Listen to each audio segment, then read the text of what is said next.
ACS home sir और Kundan sir, सभी लोग इनका विज़िट था यहाँ पे। साथ में एलपीआई भारत सरकार से, इरकॉन, कोंकण रेलवे, इन सभी के भी प्रतिनिधि बैठक में थे। यह एक इंडिया नेपाल बॉर्डर पे सुरक्षा के दृष्टिकोण से सभी बिंदुओं का एक सामान्य विज़िट थी, जिसमें अलग अलग ज़िलों में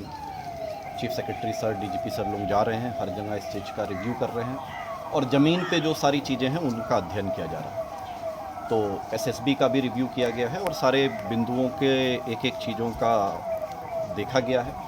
अच्छे काम जो थे उसकी सराहना की गई है और कुछ बिंदुओं के ऊपर मार्गदर्शन दिया गया है। उस पर पुलिस प्रशासन, एसएसबी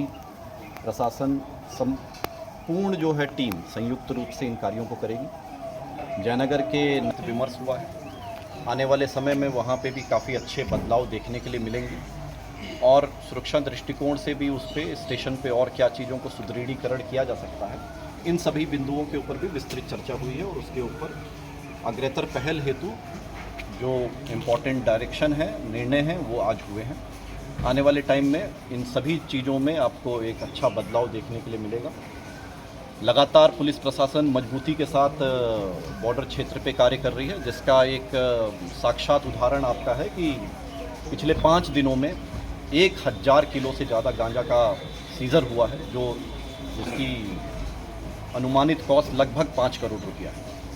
इसी तरीके से उर्वरक की कालाबाजारी हो या अन्य जो बॉर्डर के क्षेत्र में कोई कालाबाजारी का कार्य हो, अन्य जो ट्रैफिक की व्यवस्था पे रैंडम चेकिंग हो, एस ड्राइव हो, जो एक क्रिमिनल्स की लिस्ट है जो अगर इस पूरे बॉर्डर क्षेत्र पे सक्रिय हैं, उनके ऊपर विस्तृत तरीके से ढंग से उनका अनुसंधान होना और हम लोग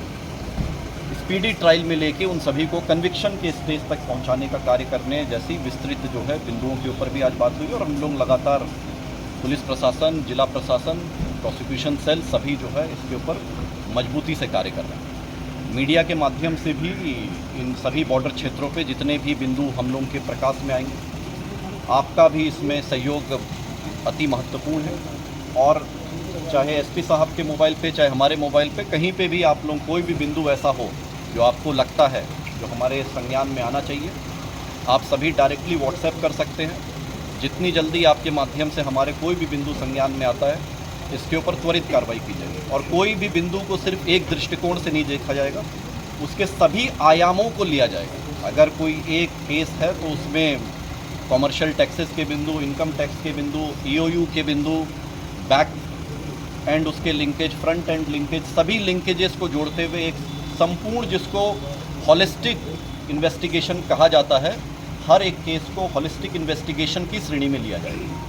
तो ये सभी आज एक अच्छा दिन था जयनगर के लिए और आने वाले टाइम पे जो कुछ और अच्छे प्रोजेक्ट्स हैं जयनगर पे जल्द से जल्द जो है इसको अमली जामा पहनाया जाएगा और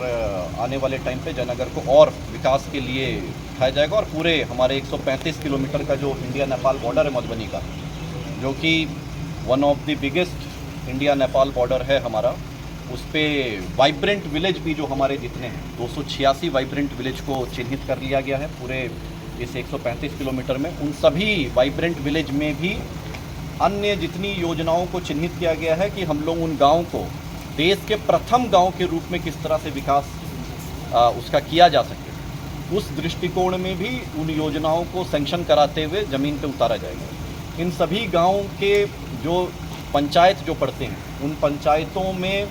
जो ग्राम सभा होगी, जो उनकी स्टैंडिंग कमेटी की मीटिंग है और जो उसके विकास के जो भी उस पर डिस्कशन है, उसमें एसएसबी को भी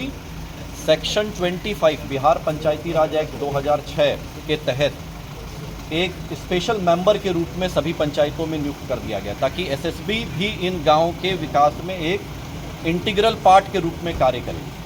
और एक समेकित रूप से हम लोग इन सभी कार्यों को संपन्न कराएंगे। बहुत बहुत